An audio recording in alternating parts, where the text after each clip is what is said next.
നമ്മളൊക്കെ ദൈനംദിന ജീവിതത്തിൽ പൈസ കടം വാങ്ങിക്കുന്നവരാണ്.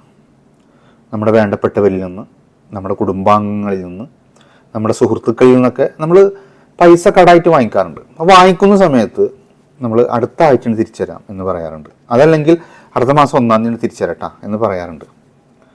പലപ്പോഴും നമ്മൾ വാങ്ങിയ തുക നമുക്ക് ഓർമ്മ ഉണ്ടാവും. തിരിച്ചു കൊടുക്കേണ്ട ഡേറ്റ്, തിരിച്ചു കൊടുക്കേണ്ട തീയതി നമ്മൾ മറന്നു പോകാറുണ്ട്. അപ്പോൾ കടം തന്ന ആളെ സംബന്ധിച്ചിടത്തോളം അദ്ദേഹം അത് ഓർത്തു വെക്കും. ഇന്ന ദിവസമാണല്ലോ അയാൾ പൈസ തിരിച്ചു തരാമെന്ന് പറഞ്ഞത്. നമ്മളത് മറന്നു പോയിട്ടുണ്ടാവും.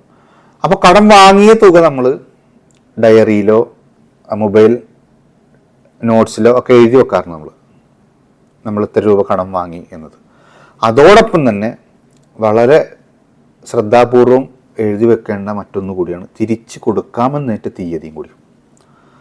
അങ്ങനെ നമ്മൾ ആ തീയതിയിൽ നമുക്ക് കൊടുക്കാൻ കഴിഞ്ഞിട്ടില്ലെങ്കിൽ അയാളുടെ മനസ്സിൽ നമ്മുടെ വ്യക്തിത്വം കളങ്കപ്പെടുകയാണ്, അല്ലെങ്കിൽ വാക്ക് പാലിക്കാത്ത ഒരു വ്യക്തിയായിട്ട് മാറുന്നു. അതോടൊപ്പം നമ്മുടെ ബന്ധങ്ങൾ വഷളാവുകയും ചെയ്യുന്നു. അപ്പോൾ കടം വാങ്ങിയ തുകയെ പോലെ പ്രധാനമാണ് കടം വാങ്ങിയ തുക തിരിച്ചു കൊടുക്കേണ്ട തീയതിയും.